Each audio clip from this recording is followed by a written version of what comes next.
आइए चलते हैं वानी हैंडलूम। खूब से खूब तर बन सकता है आपके घर का अर्शो फर्श।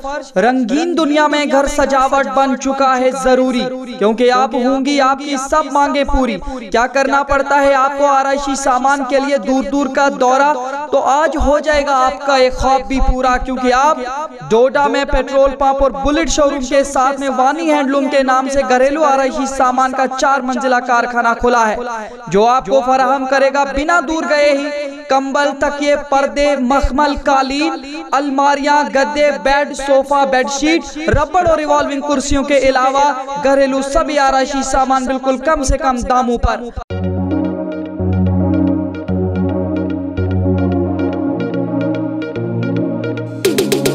हासिल करने के लिए राब्ता करें 9906374660, 9906233314। अस्सलाम वालेकुम, आदाब नाजरीन। शोम चैनल डोडा से मैं आपका मेज़बान इदरीस फलाही इस वक्त शेखपुरा दहारबी पंचायत में हूँ, जो इलाका कांडवा में आता है। और आप सब लोगों की जानकारी के लिए मैं बता दूं कि वार्ड नंबर 2 है ये दहारबी पंचायत का।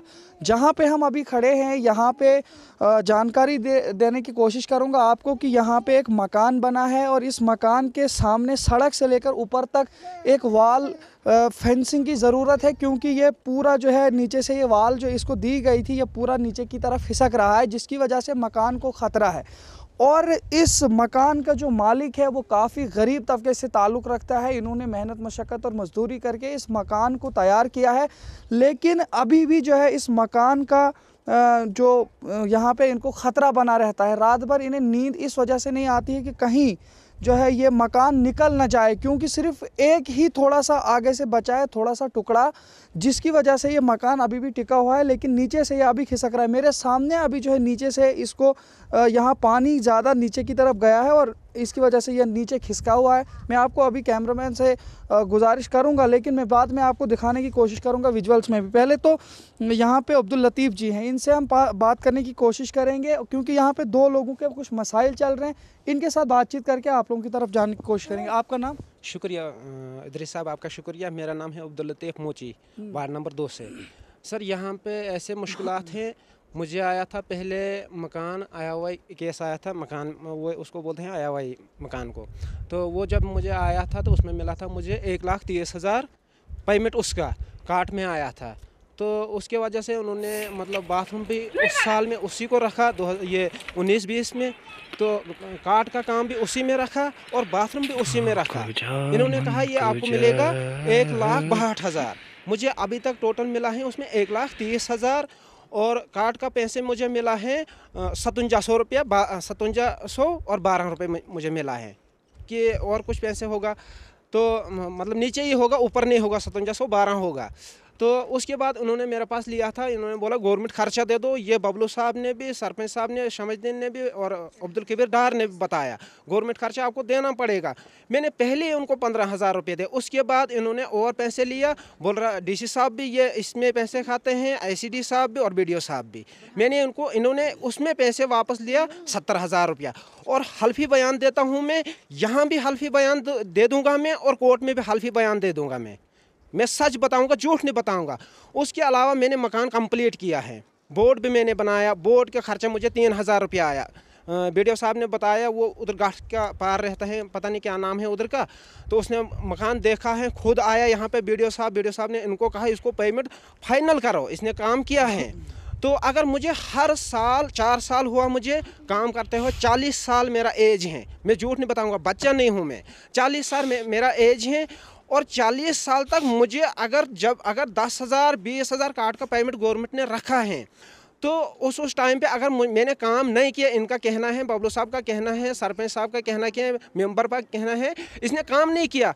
मगर मैंने जब मकान बनाया 19-20 में, उसमें मैंने 20,000 का काम नहीं किया होगा काट का, या 12,000 मैंने काम नहीं किया बाथरूम का, मैंने कंप्लीट किया है। जो मैंने आपको भी इदरीस भाई मैंने आपको दिखाया है, जहां आपने वीडियो भी बनाया है, बच्चे भी देखे मुश्किलात में हैं। उसके बाद दूसरी बात है, यहाँ पे मैंने मीडिया वाला को बुलाया, वो उधर भिखड़ियान वाला है, उसको भी मैंने पहले भी मीडिया को दिया मैंने, उसके खिलाफ उन्होंने मुझे पर्चा दिया है, थाने में बुलाया। हमारे खिलाफ ये जुल्म करते हैं हर वक्त।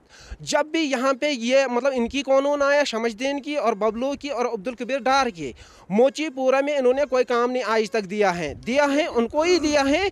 मतलब जिन जो अमीर हैं, टीन वाला मकान है, परसों यहाँ पे आया, मतलब ये जो PMAY मोदी साहब ने स्कीम रखा और मकानों का है, तो उसमें गरीब घरों में गया, टीन वाले मकान जो हैं उनको दिया केस, उनको सिक्योरिटी बनाया। हमारा गरीब, मेरा भाई एक गरीब है, इसका नाम निसार अहमद, इसका काट दिया, हर का काट दिया है। यहाँ 3 घर में गए हैं, यहाँ 10 घर हैं, हम 3 घर में बबलू साहब उनके साथ में था, अब्दुल कबीर डार साथ में था, हमारा घर में आया, ये गरीब भाई को नहीं देखा है, इसका मकान गिर रहा है।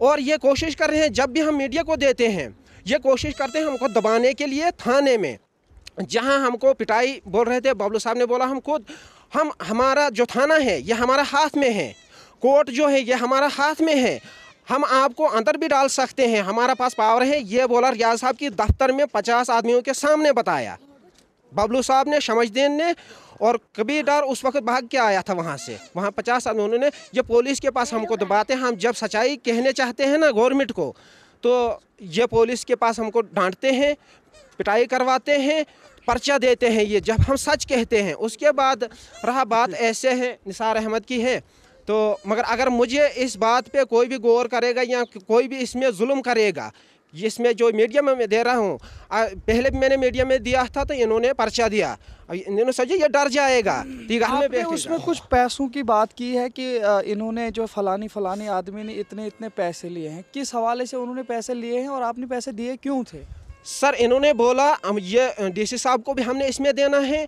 थाने में इन्होंने किया अफसर के सामने, उसका नाम मैं भूल गया, उसके पास कितना पैसा आपने दिया है? ये 15,000 मैंने बबलू साहब के पास पहले दिया था। कहाँ? घर में पहुंचाकर मतलब जहां वहां पे एक डेथ हुआ, एक बंदा था, वहां मैंने 15,000 इसको दिया। उसके बाद 3,000 मैंने उसको घर में दिया पहुंचाकर। शमशदीन को मैंने घर में दिया पहुंचाकर 25,000, और अब्दुल कबीर डार को घर में दिया मैंने 25,000 पहुंचाकर, क्योंकि ये बंदे सारे साथ में थे। इन्होंने बताया अगर हम आपको पुराने मकान को जियो टैगिंग करेंगे, आधा पैसे आप रखो, आधा हम रखेंगे, तो ये ऊपर आप इसको इधर उधर करो कुछ, तो मकान आपका ठीक है। मैंने इनको कहा था उसमें, मतलब ये मैं बात चाहता करने कोर्ट में, मैं अगर इस वक्त मैंने यहीं पे किया है ये, इन्होंने कहा अगर आपको मकान सारा बनाना पड़ेगा तो हम आपको पैसे वापस करेंगे। अभी तक इन्होंने पैसे कोई वापस नहीं किए। यहाँ BDO साहब आया मौके पे, तो उसने बोला मकान, पैसे की कोई रसीद है आपको या इस तरीके का कोई आपको गवाह है जिसके सामने आपने दिया? हो सकता है आप झूठ बोल रहे हो या वो आपको कल कहें कि आप झूठ बोल रहे हो, किसे इस चीज़ को आप मतलब उन लोगों के सामने वाज़े करेंगे? सर मैं करूँगा हल्फी बयान और हल्फी दरख्वास्त जज साहब को दे दूँगा, DC साहब को दे दूँगा। ये पहले मैं कर रहा हूँ, जज साहब को भी ये पहुँचना चाहिए हमारा वीडियो, और DC साहब को, SED साहब को भी, जिसके नाम से इन्होंने लिया है ये गवर्नमेंट खर्चा है, ये हमने गवर्नमेंट को देना, हमने खुद नहीं खाना है ये हमने गवर्नमेंट को, DC साहब को देना, SED साहब को देना। तो जिस अगर इन्होंने वहां पे पहुंचाया होगा तो फिर आप इनको क्यों बोल रहे हो कि इन्होंने खाया? तो मैं DC साहब के पास गया, SED साहब के पास गया, वहां पे मैं चेक कर रहा हूँ, वहां पे बोल रहा आपका पेमेंट पूरा आ गया, तो आप किस बात पे इधर आ रहे हैं? दरखास्त कम से कम 10 दरखास्त है मैंने DC साहब को दिया। DC साहब लिख रहा है SED साहब के लिए, SED साहब लिख रहा है BDO साहब के लिए। जब मैंने परसों भी यहाँ पे BDO साहब नया आया था, वो भलेसा का था एक, वो आया था यहाँ पर BDO साहब, उसने बोला कौशल साहब को इसको पेमेंट क्लियर करो, इसको क्यों इतना देर हुआ, 2 साल हो गए इसको मकान बनाया हुआ, इसको पेमेंट दो पूरा। जो इसमें दूसरी बात है, जो मैंने पैसे इनको दिया है, ये हलफ पे मैंने दिया इनको पैसे, इन्होंने हलफ मेरे साथ किया आपको हम अगर मकान आपको पूरा बनाना पड़ेगा तो आपको पैसे वापस मिले, अगर पुराना ही रहेगा तो हम आधा हमको देना है, तब भी हमने गवर्नमेंट खर्चा देना है आगे। ये मैं हलफ करके बताऊँगा कहाँ कहाँ किस जगह पे कौन से नोट मैंने उनको दिए। देखिए एक बात यहाँ पे मैं मानता हूँ, ठीक है, मैं एक एज अ सहाफ़ी अगर मैं बात करूँ, जुर्मदार आप भी हो, आपने रिश्वत क्यों दी थी? इस हवाले से आपने किसको देखकर ये रिश्वत दी? और उन्होंने अगर रिश्वत पकड़ी है तो फिर आप भी तो उसमें जुर्मदार हो, क्योंकि रिश्वत आपने भी दी। क्या कहेंगे आप? सर मैंने तो रिश्वत दी है, मेरे अकाउंट में पूरा पैसे आए, अकाउंट से इन्होंने नहीं निकाला है, मगर इन्होंने मांगा मुझे पहले ही किस्त मैंने इनको हवाला। आपने दिया क्यों? इन्होंने कहा था आपको 2,12,000 आपके मकान केस हैं, 2,12,000 आपका मकान केस हैं।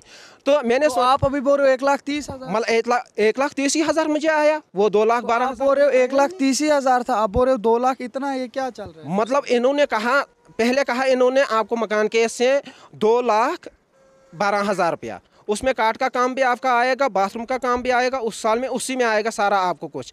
तो उसके बाद मुझे 30,000 पड़ रहा है। इसी वजह से मैं डीसी साहब को दरखास्त दे रहा हूँ, अगर मैंने 70,000 इनको रिश्वत दी है तो इसका गौर होना चाहिए। मैं ठीक है, इस चीज़ को मैं मान रहा हूँ, लेकिन कहीं ना कहीं आप भी दोषी साबित हो रहे हो, क्योंकि आपने लोगों पर यकीन किया। क्यों किया आपने यकीन? अगर आप कह रहे हो 2,12,000, 2,12,000, आपने मेरे साथ बातचीत में कहा कि 1,30,000 मकान का था, फिर 62,000 सारा था, अभी आपने बताया उसमें फिर आपने 5712 रुपए का भी बताया।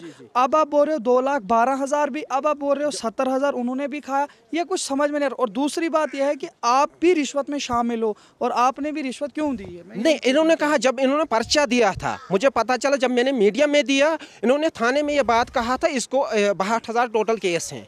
पहले इन्होंने कहा आपको, जब मैंने मकान का काम स्टार्ट किया, इन्होंने बोला 2,12,000 आपको मकान केस है। तो वो कागजात पे कहीं लिखा हुआ था? वो मुझे पता नहीं, कागजात पे कागजात उनके पास ही है, मेरे पास कागजात कुछ नहीं है, मेरे पास खाली जॉब कार्ड है, अकाउंट है।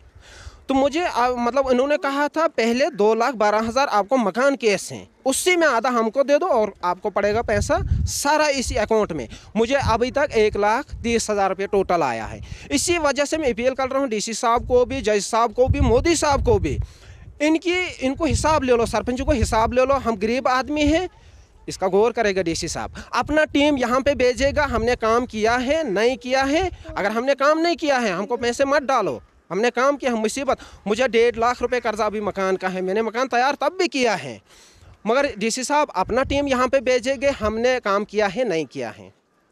बहुत शुक्रिया हमारे साथ बात करने के लिए। तो कुछ ऐसे सवालात इनसे भी पूछे गए हैं। मामला चल रहा है पंचायत का, पंचायत में काफ़ी सारे घोटाले जिस तरह से हर पंचायत में सामने आ रहे हैं, वहीं इस तरीके से यहाँ पे भी हो रहा है। लेकिन सबसे बड़ी अफसोसनाक बात तो ये है कि करप्शन में ऊपर से नीचे तक सभी लोग शामिल हो रहे हैं। क्योंकि यहाँ पे जहाँ मैंने देखा कि ये कह रहे हैं कि इन्होंने उनको पैसे दिए। मैं इनसे भी पूछना चाहता हूँ इन्होंने पैसा दिया क्यों, और दूसरी बात यह है कि पकड़ने वाले कौन है, और ये भी बात है कि इनके पास क्या सबूत है। ये कह रहे हैं मैं कोर्ट में पेश करूँगा, फिलहाल उन चीज़ों को भी देखना होगा। और दूसरी बात यहाँ पे अगर हम करेंगे, ये है सबसे बड़ा मसला जो इस वक्त यहाँ पे निसार जी ने अपना मकान तैयार किया है अपनी मेहनत से। इनके मुताबिक इनको लगभग 7 लाख रुपए अभी तक इस मकान का खर्चा लगा है, क्योंकि ये पूरा ढलान एरिया था। इसको इन्होंने प्लान किया है। प्लान करने के बाद इन्होंने इसको वॉल्स वगैरह दे करके इस मकान के ढांचे को खड़ा किया और अपने बच्चों को, अपने अहल को रखते हैं यहाँ पे। लेकिन बात अगर करेंगे, जो इनके सामने वाली जो वॉल है ये सारी खिसक रही है, इसमें पानी भी काफ़ी सारा जमा होता है, बर्फ़ पड़ी है, बर्फ़ की वजह से भी यहाँ पे सारा पिघल चुका है। और इसमें कुछ भी ज़्यादा नहीं, इसको पेड़ पौधे लगाए गए हैं लेकिन ये अभी छोटे हैं, जिसकी वजह से इसको अभी भी मजबूती नहीं है। तो आपसे भी मैं जानना चाहूँगा, आपका क्या नाम है? निसार अहमद सर। क्या बोलना चाह रहे हो आप पूरे इस मामले के हवाले से? बस जनाब वन मे कर मुजर मशगत कर्म जाय तैयार कर्म यह जनाब फाट ये छम ये सूरत कह वह कर होड़ योड़ कर्ज वर्ज कड़ तो बनाए जाए 2 कमरे। तो जनाब रोद की वजह से गई ये रोड बन, रोड मान जाए सत तम रोड वजह से आई सर ये लजम प्रेश बनान, ये कह सूरत मतलब नेबर नेरनस ये 5 फुट जगह चढ़ोमुत। तो सरपंच सोबन वगैरह ये पंचायत कोरमन बुलाकन थोव ये कम बोट में साइड जनाब कम थम यमो 1,80,000 थोमुत, मगर कम अज कम 3-4 लक्षन हज कम। तुम पान वुचान वनकन तुम ब्रोट कन यह जमीन पकान रोजान बोन बोन। तो कार्ड क्या वन ये तमो 5 थमित तिथ 13 कार्ड, बाकी कार्ड मतलब इन कामन मन बाकी कामन मन 5 कार्ड ये थमित। तो इन 5 कार्डन मज वन कि तुम हसा 1,80,000 1,80,000 मज लाजा अत मे कम वम उतर कले। तो जनाब मोहतरम तम बाद वो यमो पे आई बे पंचायत कोरम यम लग दान तुम हसा मिले 1,80,000 मज 4-4-5-5 सास। तो मे कर जनाब कम बंद, यह 4-4-5-5 सासन हज कह तो ये जनाब 3-4 लक्षन हज कम अगर ये पुश कह अफसर। तो बस मे गुजारिश कह तो मे अगर पन्ने कार्ड 5 गन पूर तो जनाब बह कर कह अगर जन गवर्नमेंट हेक यूत कह खर्च दित नत गवर्नमेंट जिम्मेवारी वो मेन शुर दरबदर ये लुकन गरन रात गसन। अपील गवर्नमेंटस ये बे सान सरपंचन खड़पंचन अगर वुचन कह मे गरीब सुन बहल कर तो तिहुंद कर खुदा, बाकी वन बह कह। बहुत शुक्रिया। तो नाज़रीन ये थे ये जो इनका नाम निसार अहमद है और इनका नाम अब्दुल लतीफ़ जी है, जिन्होंने अपने बयानात हमारे साथ रखे हैं। कुछ जानकारी अगर उम्मीद करते हैं कि हम यहाँ पे जो यहाँ के पंचायत कोरम है उन लोगों से भी जानकारी लेने की कोशिश करेंगे कि आखिरकार यहाँ पे जो मसला है ये क्या हो रहा है। सबसे बड़ा यहाँ पे जो करप्शन का यहाँ पे इल्ज़ाम लग रहा है, इस बात पर उनसे भी पूछगछ करके आप तक रिपोर्ट पहुँचाने की कोशिश करेंगे। इजाज़त दीजिए, अपने मेज़बान इदरीस फलाही को अल्लाह हाफ़िज़।